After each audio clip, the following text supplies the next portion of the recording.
Aula 2 de Bibliologia, os Testamentos.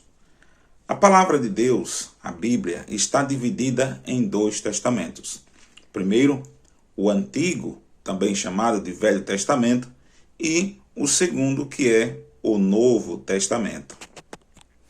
O Antigo Testamento era conhecido como as Escrituras, ou a Lei, os Profetas e os Salmos.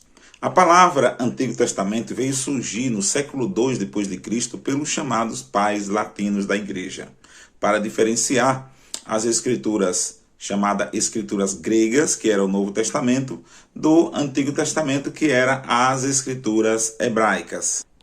As escrituras hebraicas, o Antigo Testamento, chamado de Lei, Profetas e Salmos, foi escrito pelos juízes, pelos profetas e pelos escribas. Já o Novo Testamento foi escrito pelos discípulos de Cristo.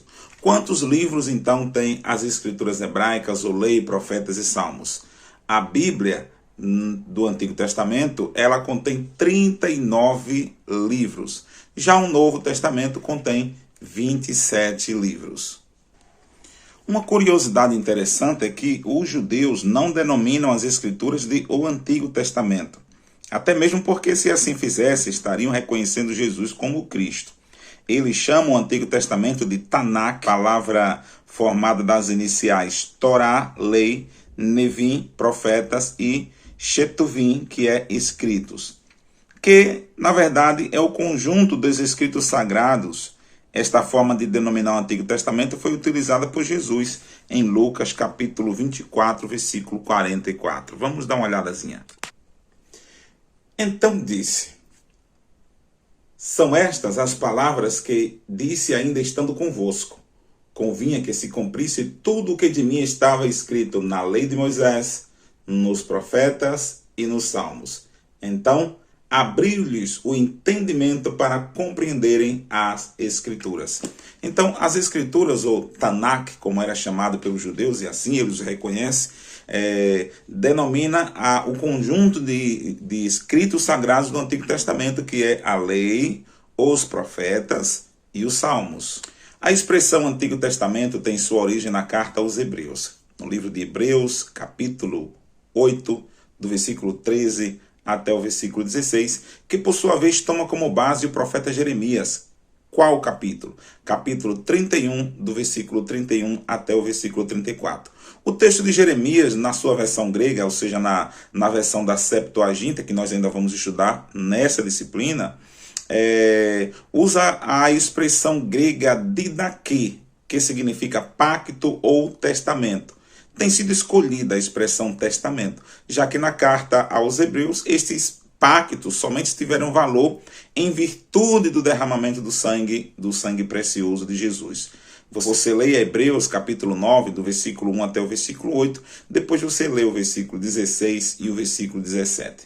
O Antigo Testamento foi produzido no ambiente histórico-cultural do Egito, na Mesopotâmia e nas nações historicamente relacionadas com essas terras, e escrito originalmente em hebraico, com alguns trechos em aramaico e em persa.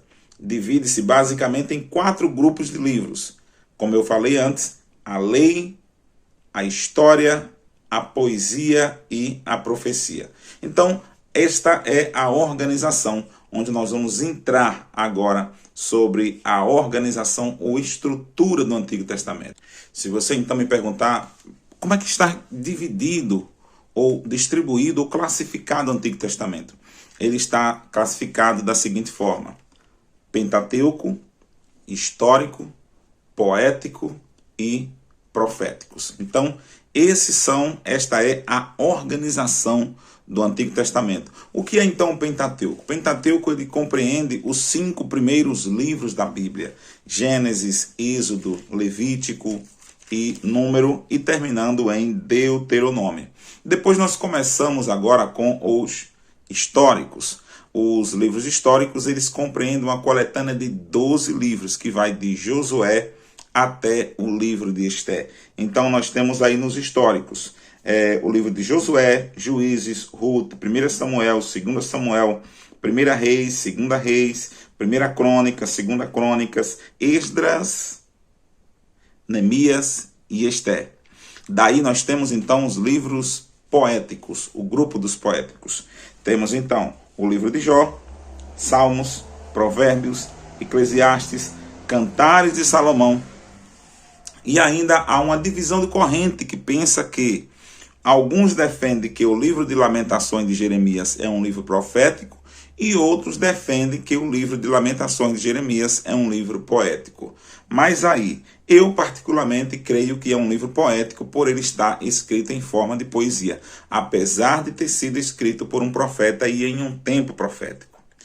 Já os livros proféticos se dividem em dois grupos. Quais são esses dois grupos dos livros proféticos? Os chamados profetas maiores e os chamados profetas menores. Quais são os profetas maiores? Os profetas maiores são Isaías, Jeremias, Ezequiel e Daniel. Esses são chamados de profetas maiores não por eles terem sido melhores do que os outros profetas, mas por eles terem escrito mais do que os outros. E por causa dos livros, da natureza do livro, ser um livro com maiores quantidades de capítulos. Já os profetas menores nós temos então Oséias, Joel, Amós, Obadia, Jonas, Miqueias, Naum, Abacuque, Sofonias, Ageu, Zacarias e Malaquias.